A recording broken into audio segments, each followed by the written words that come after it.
friends, and welcome to Eating Richly, where we cook mostly healthy, family-friendly recipes rich in nutrition and flavor. I'm Diana Johnson, and today it feels like the world is upside down. So we are switching things up from recipes you can eat to recipes you can play with. Today, our most popular recipe on eatingrichly.com is our kinetic sand recipe. Whether you've got kids stuck at home or you're in isolation and need some stress relief, kinetic sand is a great sensory activity that can be very soothing. And don't forget to do all the things like subscribe and most importantly, click on that bell so that you get notifications of our new videos. We're here at home, the kids are excited to help. We've got a lot more videos coming your way. I've got some helpers. Aloha friends! Our site currently has a 3-ingredient kinetic sand recipe and a sand slime recipe. We're gonna make both of those for you today, but I also wanna try a third type of kinetic sand. This recipe includes dish soap and apparently is even more like the moon sand that you can buy in the store. This I'm making a 3-ingredient kinetic sand. The first ingredient you're going to need is some kind of really fine sand. I like using crafting sand because it's incredibly fine and you can buy it in colors so that you don't have to add food coloring. Sometimes I eat beet sand. No, you can't eat it because there's bird poop and worms in there. You might eat those stuff with it. I bought this sand off of Amazon and you can too. I'll put a link in the description below. The next ingredient you're gonna need is cornstarch, and any kind of cornstarch will do. And finally, you need a cheap cooking oil like canola oil. Honestly, I don't even cook with canola oil. We just have giant jugs of it that we use for sensory activities and projects. Dumping the sand. Now it's time for cornstarch. Whoa!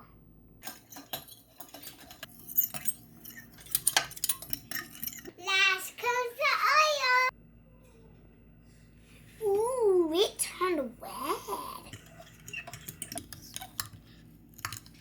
Now it's starting to look like kinetic sand. Can we eat it? What do you think? No. Now I use my hands to just get any that isn't mixed and make sure it's all mixed in.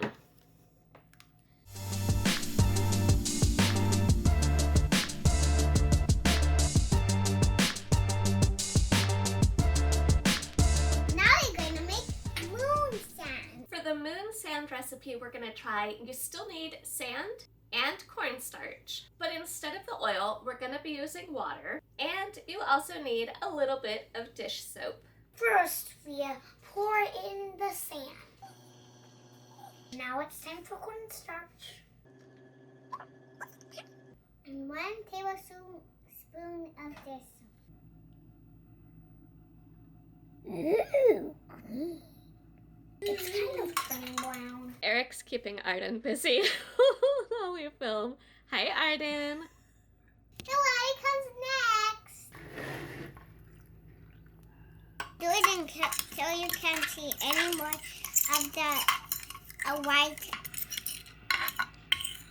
Now we're gonna put in more cornstarch. It's quicksand. Let it sit for a cup of water. It's very watery. It's time for sand slime!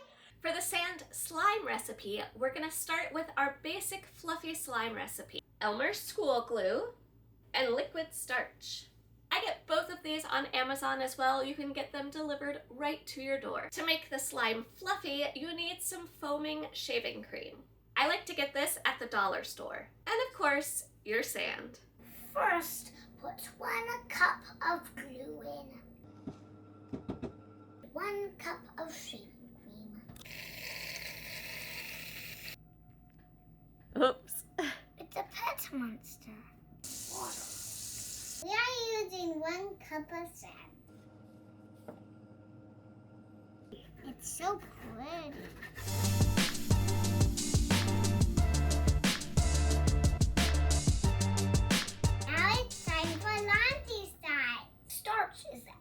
later for the slime.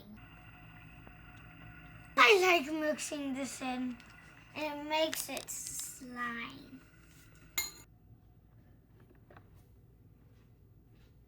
So now, just like regular slime, you mix it and knead it with your hands until it's not sticky anymore.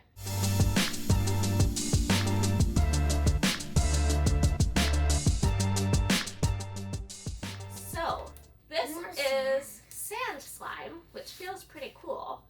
But what if we add a lot more sand to see if we can get it to be more like kinetic sand? No. No? Tell you what if we take half of it and keep half of it as our sand slime? Here's half of it. And add sand to the other half. Does that sound good? Mm-hmm.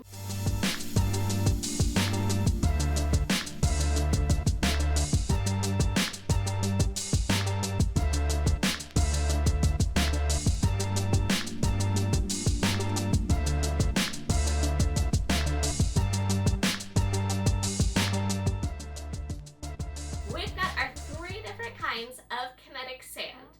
Our 3-ingredient oil sand, the moon sand, and the slime sand. The problem we found with the moon sand is that the water evaporating seems to be necessary, and what we like about our sand with the oil is the oil doesn't evaporate. So this sand lasts a long time without changing texture.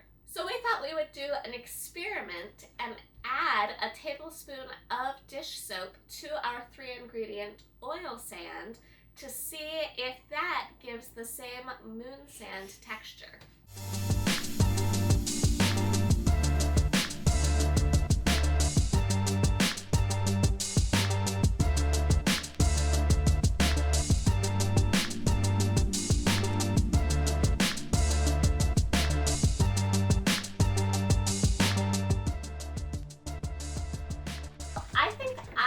Like our 3-ingredient kinetic sand the best. I just like the way it feels to play with it. I feel like it's the easiest of all of them to make. And if you want to, you can definitely add that dish soap in it to make it hold together even more. It doesn't feel exactly like the kinetic sand you'll buy in the store, but I still really like the feel of it. Corbin, which sand was your favorite?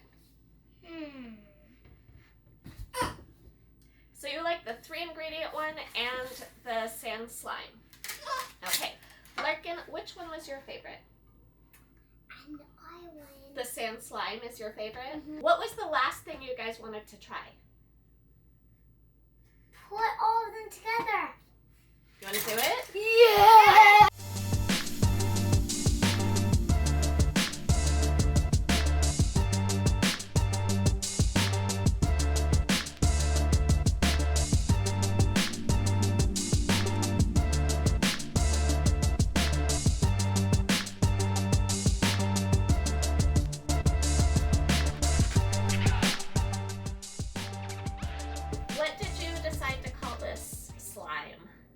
Johnson family. Johnson family slime? It's really messy, isn't it? Just like our family. Me and and never put the toys away. We leave them on the ground. Get it? Messy? Yes. Don't be afraid to get messy. I always say that making messes makes memories. I think it's time to clean up and get ready for bed. All right, the kids are getting ready for bed. It's been a crazy day, but we had some fun. We made some messes. We made some memories. I hope this gave you a fun idea for something to do with your kids while the world is stuck at home trying not to go crazy. If you want to know more about our family and what we're doing with COVID-19, you can check out my vlogs about being quarantined at Seattle Children's Hospital while we wait for our baby's COVID-19 results. And if, like us, this whole situation has put you on a tight budget, check out this Asian pork belly bean soup recipe. It uses dried beans, pork belly, it's really affordable and really easy to make. And don't forget, like, subscribe, click that bell. We've got a whole bunch more recipes to eat and to play with coming up right here on Eating Richly. and I'll see you in the next video. Bye. That's cute.